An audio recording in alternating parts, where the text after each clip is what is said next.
Assalamualaikum warahmatullahi wabarakatuh. Di sini saya akan menjelaskan materi kelompok 7 tentang bahaya filsafat. Sebelum itu, terlebih dahulu saya akan memperkenalkan diri. Perkenalkan, nama saya Eniati dengan NIM A1H1240005. Saya akan menjelaskan bahaya filsafat, yaitu sekularisme. Apakah sekularisme termaksud bahaya filsafat? Sebelum kita mengetahui hal tersebut, terlebih dahulu kita mengetahui apa yang dimaksud dengan sekularisme.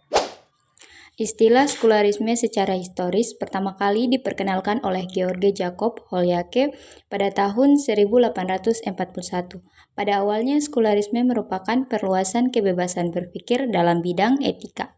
Tahun yang dianggap sebagai cikal bakal munculnya sekularisme adalah 1648.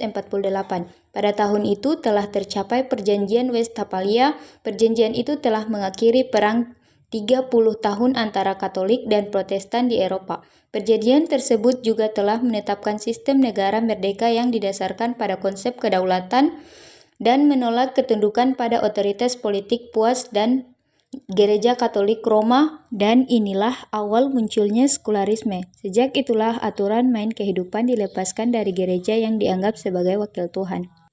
Asumsinya adalah bahwa negara itu sendirilah yang paling tahu kebutuhan dan kepentingan warganya, sehingga negaralah yang layak membuat aturan untuk kehidupannya. Sementara itu, Tuhan atau agama hanya diakui keberadaannya di gereja-gereja saja. Awalnya, sekularisme memang hanya berbicara hubungan antara agama dan negara. Namun dalam perkembangannya, semangat sekularisme tumbuh dan berbiak ke segala hal. Pemikiran kaum intelektual pada saat itu, sekularisme menjadi bahan bakar sekaligus sumber inspirasi ke segenap kawasan pemikiran. Sekularisme secara umum adalah pandangan yang memisahkan agama dari urusan publik atau pemerintahan. Dalam sekularisme, agama dianggap sebagai urusan pribadi individu dan hukum serta kebijakan publik tidak boleh didasarkan pada ajaran agama tertentu. Tujuannya adalah untuk menciptakan ruang di mana semua orang, terlepas dari kepercayaan mereka, bisa hidup bersama tanpa diskriminasi atau paksaan agama.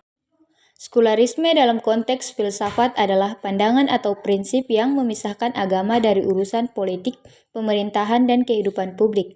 Sekularisme sering dianggap sebagai upaya untuk menciptakan masyarakat yang netral secara agama, di mana setiap individu bebas menjalankan keyakinannya tanpa campur tangan negara dan tanpa menjadikan agama sebagai dasar kebijakan publik.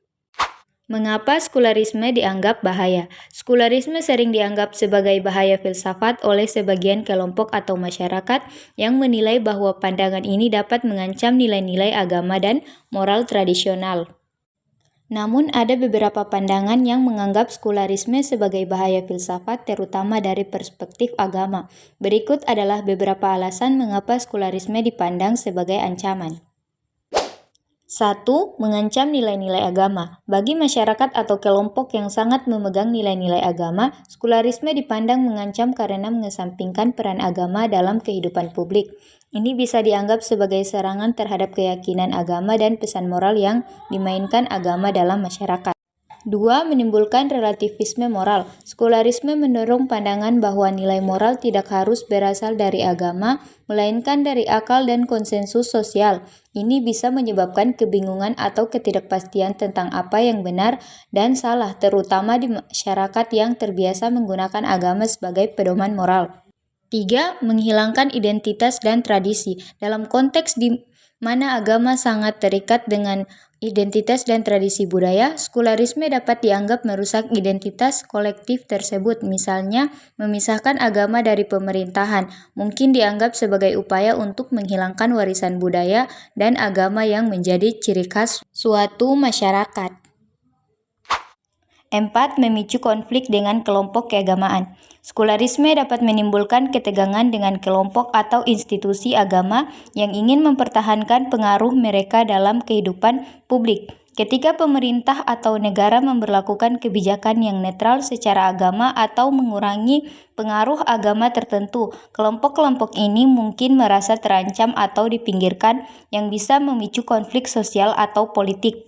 Dan yang kelima, dianggap menyebabkan dekadensi moral dan sosial. Beberapa pihak yang menentang sekularisme percaya bahwa ketika agama dikeluarkan dari kehidupan publik, masyarakat akan menjadi lebih materialistis, hedonis, dan kehilangan nilai-nilai spiritual. Mereka beranggapan bahwa sekularisme membuka jalan bagi dekadensi moral karena tidak ada lagi batasan agama yang mengatur perilaku individu dan masyarakat. Walaupun sekularisme sering dianggap sebagai ancaman bagi kelompok atau masyarakat yang sangat religius, bagi sebagian lainnya sekularisme justru dianggap sebagai cara untuk menciptakan kesetaraan, kebahagiaan beragama, dan toleransi di dalam masyarakat yang beragama. Demikian materi yang dapat saya jelaskan.